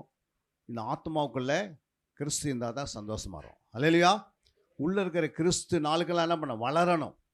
கிறிஸ்து உங்களுக்குள் உருவாகும் அளவும் நான் கர்ப்ப வேதனைப்படுகிறேன் என்று கலாத்தியர் 4:19 வாசனம். அப்போது கிறிஸ்து உள்ள உருவாக உருவாக உருவாக நமக்குள்ள என்ன உண்டாகுது? அந்த சந்தோஷம் உண்டாகுது. அந்த சமாதானம் உண்டாகுது, அந்த மனமகிழ்ச்சி உண்டாகுது, எப்போதும் சந்தோஷம் இருக்கக்கூடிய அதே நீங்கள் கொலோசர் 2:10 வாசிக்கும் போது, மேலும் சகல துரைதனங்களுக்கும் அதிகாரத்துக்கும் தலைவராய் இருக்கிற அவருக்குள் நீங்கள் பரிபூர்ணம் உள்ளவர்களாய் இருக்கிறீர்கள். நம்மளாம் எப்படி இருக்கிறோம்? பரிபூர்ணம்.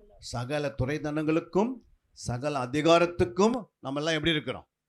பரிபூரணமாக இருக்கணும். எப்படி இருக்கணும்? பரிபூரணம் என்று அவருக்குள்ள தான் இருக்க முடியும். அல்லேலூயா. அவர் தலைவராக இருக்கிறாரு, நாம் அவருடைய பிள்ளைகள், நாம் பரிபூரணமாக இருந்து உலகத்தை காட்டணும்.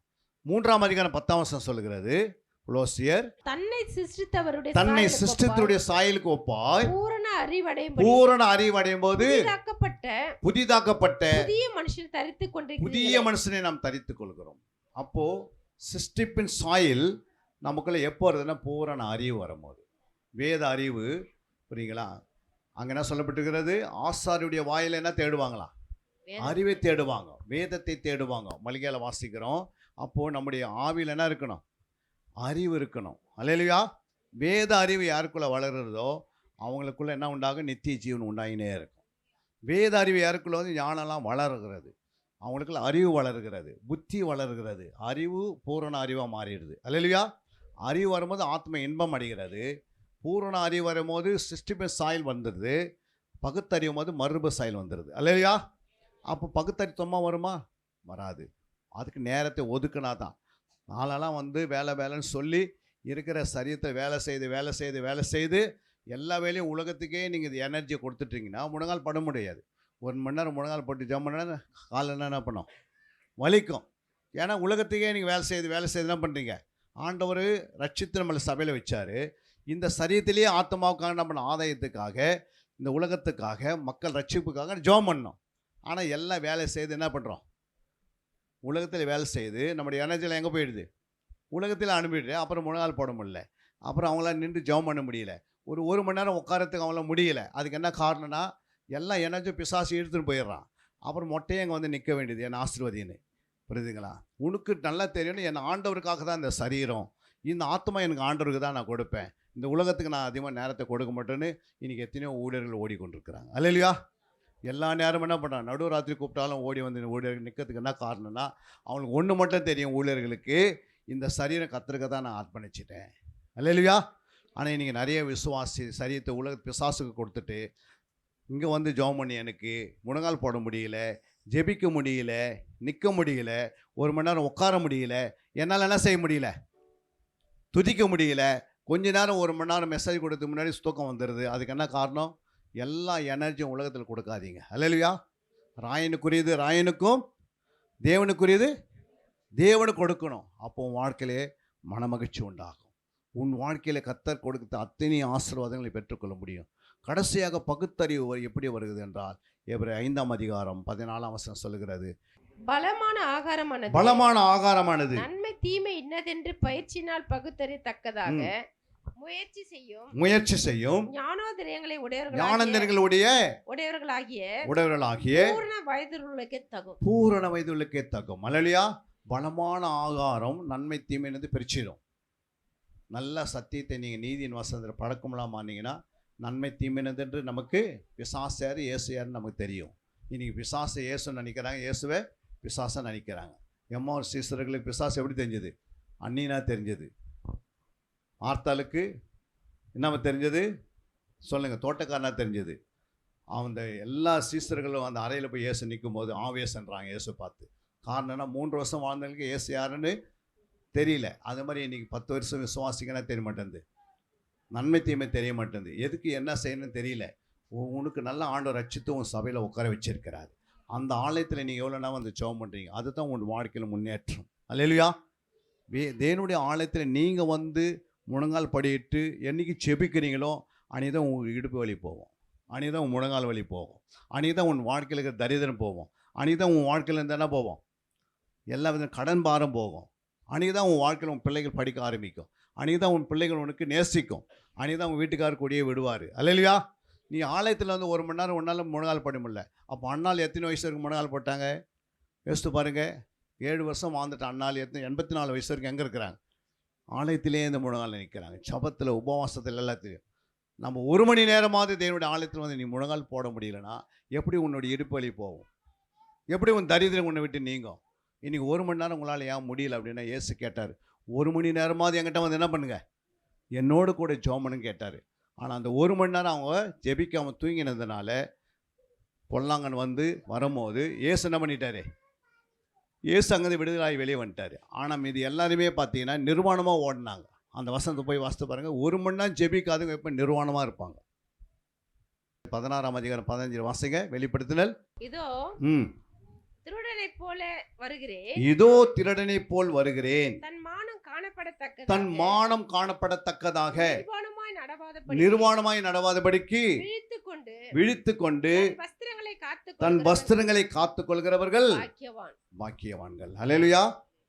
இதோ திருடனை போல் வரப்போகிறேன். ஏசு அதே சொல்லிட்டு போறாரு. திருடனை போல் வரப்போ, திருடனா வரமாட்டாரு, திருடனை போல் வரப்போகிறேன்.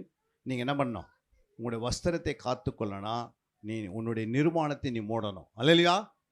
இந்த வஸ்திரத்தினால இந்த சரீரத்தை மூடுறோம். ஆனால் உள்ளுகிற ஆத்மாவை நிர்மாணம் மூடுறதுக்கு என்ன செய்யணும், விழுத்திருந்து ஜெபிக்கணும்னு சொல்லப்பட்டிருக்கு.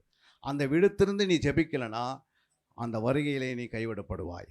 அதுக்கு பிறகு யாராலையும் உனக்கு சுவிசேஷம் அறிவிக்க முடியாது, உனக்கு ஆலோசனை கொடுக்க முடியாது, உனக்கு உதவியாக இருக்க முடியாது. இந்த பூமியில் இருக்கிற வரைக்கும் மேய்ப்பர்கள் உனக்கு, ஊழியர்கள் உனக்கு உதவியாக இருக்கிறாங்க. இப்போ கேட்டு நீங்கள் என்ன பண்ணுங்கள், உன் நிர்வாணத்தை மூடுவதற்கு உனக்கு 1 மணி நேரமாவது விழுத்திருந்து ஜெபம் பண்ணு. அப்போ கர்த்தர் உங்களை ஆசீர்வதிப்பார். கரங்களை தட்டி தேவன் நாமத்தை மகிமைப்படுத்தலாம். ஒரு பாடலை பாடி தேவனுடைய நாமத்தை மகிமைப்படுத்தி முடிக்கலாமா? கரெக்டாக முடிச்சிடலாம். அல்லேலூயா. எல்லாம் கரங்களை தட்டி, இது உங்களுக்கு தெரியாது இந்த பாடு, இருந்தாலும் நம்ம என்ன செய்ய போகிறோம், பாடி தேவனுடைய நாமத்தை மகிமைப்படுத்த போகிறோம். ஹல்லேலூயா, ஹல்லேலூயா, ஹல்லேலூயா. தஞ்சம் தேடி ஓடி வந்தேன் இயேசுவே, என் நெஞ்சம் தொட்டு ஆட்கொண்ட தெய்வமே. தஞ்சம் தேடி ஓடி வந்தேன் இயேசுவே, என் நெஞ்சம் தொட்டு ஆட்கொண்ட தெய்வமே. போற்றுவேன் உம்மை புகழுவே, வாழ்த்துவேன் உம்மை வணங்குவே. பாடும். போற்றுவேன் உம்மை புகழுவே, வாழ்த்துவேன் உம்மை வணங்குவே. தஞ்சம் தேடி ஓடி வந்தேன் இயேசுவே, என் நெஞ்சம் தொட்டு ஆட்கொண்ட தெய்வமே. தஞ்சம் தேடி ஓடி வந்தேன் இயேசுவே, என் ஆசீர்வாத வேலை நீதானையா, நான் அவை தூரும் வேலையில் நீதானையா. என் ஆசீர்வாதம் வேலையில் நீதானையா, நான் அவை தூரும் வேலையில் நீதானையா. நிந்தனைகள் சூழ்ந்த நேரங்களில் என் சிந்தனையை ஆழம் இயேசுவே. நிந்தனைகள் சூழ்ந்த வேதனைகள் என் சிந்தனைகள் ஆழம் இயேசுவே. தஞ்சம் தேடி ஓடி வந்தேன் இயேசுவே, என் நெஞ்சம் தொட்டு ஆட்கொண்ட தெய்வமே. தஞ்சம் தேடி ஓடி வந்தேன் இயேசுவே, வேதன் என்னை சோர்ந்த வேலை தண்ணீலே, என் வேண்டுதல் கேட்டு சுகம் தந்தீரையா. வேதன் என்னை சோர்ந்த வேலை தண்ணீலே, என் வேண்டுதல் கேட்டு சுகம் தந்தீரையா. தாயே போல் என்னை அணைத்தீ, என் தந்தை போல் என்னை ஆற்றினீ. தாயே போல் என்னை ஆற்றினீ, என் தந்தை போல் என்னை ஆற்றினீ. தஞ்சம் தேடி ஓடி வந்தேன் இயேசுவே, என் நெஞ்சம் தொட்டு ஆட்கொண்ட தெய்வமே. தஞ்சம் தேடி ஓடி வந்தேன் இயேசுவே, ஆனாதியா நான் அழுத நேரங்களிலே அன்புடனே என்னை விசாரித்தீரையா. ஆனாதியா நான் அழுத நேரங்களிலே அன்புடனே என்னை விசாரித்தீரையா. அடைக்கலத்தில் என்னை சேர்த்தீரே, உன்னை கடைசி வரை காப்பேன் என்றீரே. அடைக்கலத்தில் என்னை சேர்த்தீரே, உன்னை கடைசி வரை காப்பேன் என்றீரே. தஞ்சம் தேடி ஓடி வந்தேன் இயேசுவே, என் நெஞ்சம் தொட்டு ஆட்கொண்ட தெய்வமே. தஞ்சம் தேடி ஓடி வந்தேன் இயேசுவே, நிலையில்லா உலகில் நிலைத்து நிற்போரே, அலையும் மாந்தர் மத்தியில் மாறாத தெய்வமே. நிலையில்லா உலகில் நிலைத்து நிற்போரே, அலையும் மாந்தர் மத்தியில் மாறாத தெய்வமே. பாதமே எனக்கு போதுமே, வேதமே எனது நாதமே. பாதமே எனக்கு போதுமே, வேதமே எனது நாதமே. தஞ்சம் தேடி ஓடி வந்தேன் இயேசுவே, என் நெஞ்சம் தொட்டு ஆட்கொண்ட தெய்வமே. தஞ்சம் தேடி ஓடி வந்தேன் இயேசுவே, என் நெஞ்சம் தொட்டு ஆட்கொண்ட தெய்வமே. போற்றுவேன் உம்மை புகழுவே, வாழ்த்துவேன் உம்மை வணங்குவே. போற்றுவேன் உம்மை புகழுவேன், வாழ்த்துவேன் உம்மை வணங்குவே. தஞ்சம் தேடி ஓடி வந்தேன் இயேசுவே, என் நெஞ்சம் தொட்டு ஆட்கொண்ட தெய்வமே. தஞ்சம் தேடி ஓடி வந்தேன் இயேசுவே. அன்பின் பரலோகத்தின் பிதாவே, உம்முடைய அன்பின் கரத்திலே எங்களை தாழ்த்தி அர்ப்பணிக்கிறோம். இந்த ஆறுதல் ஜெப கூட்டத்திலே கலந்து கொண்ட ஒவ்வொருவருக்காக ஜெபிக்கிறப்பா. அருமையான பாஸ்டர் அம்மா எங்கள் மத்தியிலே இல்லை என்றாலும் அருமையான பாஸ்டர் ஐயாவுக்காக நான் வேண்டிக் கொள்கிறோம். அவர் குடும்பத்துக்காக, சபையாருக்கு வேண்டிக் கொள்கிறோம். ஆண்டவரே, வந்திருக்கிற அனைத்து ஊழியர்களுக்காக வேண்டிக் கொள்கிறோம். இந்த ஆறுதல் ஆண்டவர் ஜெப கூட்டத்திலே நீர் எங்களோடு பேசின ஒவ்வொரு வார்த்தைகளுக்காக நன்றி செலுத்துகிறோம். ஆண்டவரே, நல்ல ஒரு மறுரூப சாயல் எங்களுக்கு உருவாகி தந்து கொண்டிருக்கிறதுக்காக சோத்திரப்பா. முடிந்த அளவுக்கு நாங்கள் இந்த உலகத்திலே இந்த ரட்சிப்பின் வழியை நாங்கள் அநேகர்களுக்கு காட்டி அநேகருடைய பக்கமாக எடுத்துக்கொண்டு வர எங்களுக்கு உதவி செய்வீராக. அருமையான இந்த சபை நாளுக்கு நாள் விரித்து அடையட்டும். இந்த சபை நாளுக்கு நாள் பெருகட்டும். இந்த சபையிலே அநேக ஊழியர்களை எழுப்புங்க ஆண்டவரே. அநேக ஜெபிக்கிற சாமக்காரர்களையும், அநேக ஊழியம் செய்யும் சீசர்களையும், அநேக போர் செய்கிற போர் சேவகர்களையும், நல்ல தலைவர்களை இந்த சபையிலிருந்து உருவாக்குங்க. எடுத்து நீ பயன்படுத்துவீராக. வந்த ஒவ்வொரு மேலும் உடைய அபிஷேகத்தை ஊற்றுவீராக, உடைய வல்லமையை ஊற்றுவீராக. ஒரு ஜெப ஆவி ஒவ்வொரையும் பிடித்துக்கொள்ள உதவி செய்வீராக. வரப்போகிற நாட்களிலே அருமையான ஆறுதலும் தேர்தலும் தருகிற வார்த்தையாக இந்த சபையில் அதிகமாக பெருகட்டும் அப்பா. அநேக ரட்சிக்கப்படாத ஆத்மங்கள் சபைக்கு வரட்டும். இந்த ஆலயம் பெரிதாக கட்டப்படட்டும். உடைய ராஜ்யம் கட்டப்பட உதவி செய்வீராக. கோதுமணியான நிலத்தில் விழுந்து சாகாவிட்டால் அது மிகுந்த கனிகள் கொடுக்காது. அப்படியாக தாயாரே, ஒரு கோதுமணியாக நிலத்தில் விழுந்து செத்திருக்கிறதுனாலே இந்த இடத்துல இந்த ஊழியங்கள் வளர்ந்து பெருகுவதாக. இந்த பட்டணத்தை முடிவை சுற்றி அநேக ஆத்மக்களை கொண்டு வருகிற ஊழியமாக மாறட்டும். நீ பெரிய காரியத்தை செய்யுங்கப்பா. உம்மால் ஆகாத காரியம் ஒன்றில்லை. ஐயாக்கு நல்ல பலத்தை கட்டளிடு, சுகத்தை கட்டளிடுங்க, ஆரோக்கியத்தை கட்டளிடுங்க. அவனுடைய உற்றார் உறவினர் யாவரையும் ரட்சித்து காத்துக்கொள்ளுங்க. பிள்ளைகளை பலப்படுத்துவீராக. உற்றார் உறவினர்களை பலப்படுத்து. சபையாரே இன்னும் ஆவிலே இன்னும் வளர்ந்து பெருகட்டும் அப்பா. உங்களுடைய நாமம் மட்டும் மயப்படட்டும். ஆண்டவர், இதனாலே நீர் எங்களோடு பேசியிருக்கிறீர். பேசுகிற ஆவியானவர் எங்களோடு பேசி எங்களை பலப்படுத்தி உற்சாகப்படுத்தியிருக்கிறீர். அடைய நல்லலாப்பா. நீர் பேசினே நாங்கள் கேட்டிருக்கிறோம். உம்முடைய நாமம் மட்டும் உயர்த்தப்படட்டும். உம்முடைய நாமம் மட்டும் ஆண்டவர் இங்கே மகிமைப்படட்டும் அப்பா. எல்லா துதி கன மகிமை முக்கியவருக்கே ஏறெடுக்கிறோம். இயேசுவின் நாமத்தின் நல்ல பிதாவே, ஆமென். அன்பிற்குரியவர்களே, சத்திய வேத ஆராய்ச்சி வித்யாசாலை தரிசன ஊழியம் 1. வடமாநிலத்தில் 300 திருச்சபைகளை உருவாக்குதல். 2. மாதம் ஒருமுறை எழுப்புதல் உருவாக்கும் எழுப்புதல் கூட்டம். 3 ஊழியர்கள், சபை தலைவர்கள், சுவிசேஷர்களுக்கென கருத்தரங்கு, அதாவது சத்திய வேத ஆராய்ச்சி நேரம்.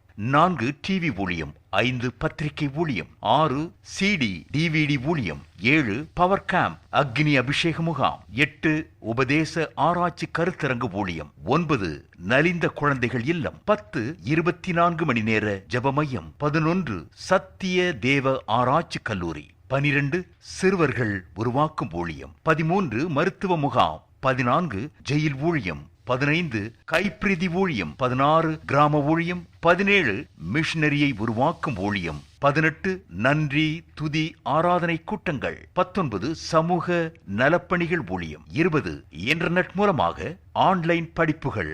இது விரைவில் வரவிருக்கின்றது. 21 தேவனுடைய வருகைக்கு ஆயத்தப்படுத்துதல். இதனுடைய நோக்கங்கள்: 1 கோடி சீடர்கள் உருவாகுதல், 1 கோடி ஜாமக்காரர்கள் உருவாகுதல், 1 கோடி யுத்த வீரர்கள் உருவாகுதல், 1 கோடி ஊழியர்கள் உருவாகுதல். தரிசனத்தை அவன் கண்டபோது அவர்களுக்கு சுவிசேஷத்தை அறிவிக்கும்படி கர்த்தர் எங்களை அழைத்தார். புறப்பட்டு போக பிரயத்தனம் பண்ணி. அப்போஸ்தலர் நடபடிகள் 16:10.